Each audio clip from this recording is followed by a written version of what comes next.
The Formula One season promises intense thrills on and off the track, but a recent statement from one of the most influential names in the paddock has caused a real stir behind the scenes. When Helmut Marko, consultant of Red Bull, decides to give his opinion on the new talents, his words usually resonate strongly, and this time was not different.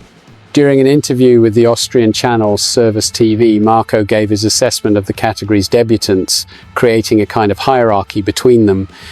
But what drew the most attention was how he rated Gabriel Bortoleto, the new driver for Sauber. The expectation around Bortoleto has been growing since its impressive trajectory in the basic categories. The Brazilian not only won Formula 3 in his debut season, as he repeated what he did in Formula 2, something that few have achieved in motor racing history. This meteoric rise has secured him a place in the McLaren Drivers' Academy and, more recently, a contract with Sauber, which will soon become the official team of Audi. However, not even these achievements were enough to convince Marko that the Brazilian could be a future F1 star. When asked about newcomers and their perspectives in the category, Marko did not spare sincerity.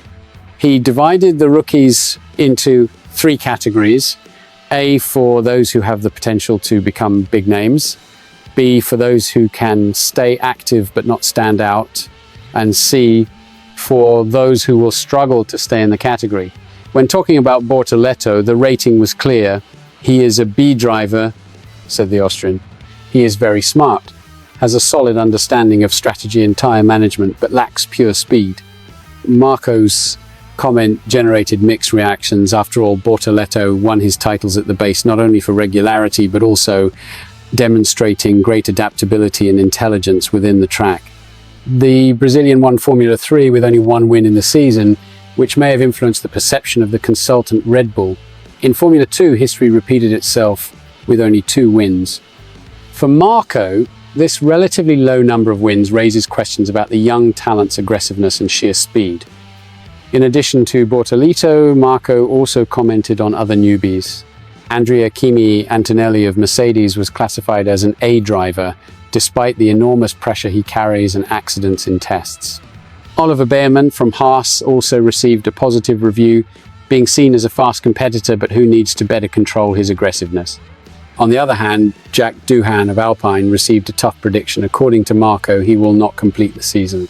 As for Isaac Hadjar, current protege of Red Bull, Marko believes he has the potential to be one of the great, even after losing the F2 title to Bortoleto. These statements raise an inevitable question. To what extent does Marko's opinion reflect reality, or is it just a strategy to protect the talents of Red Bull? Bortoleto has the chance to answer inside the track and prove that he can be more than a simple B driver. But what about you? Agree with Marko's assessment? Leave your opinion in the comments and take the opportunity to subscribe to the channel for more news and exclusive reviews of the world of Formula One.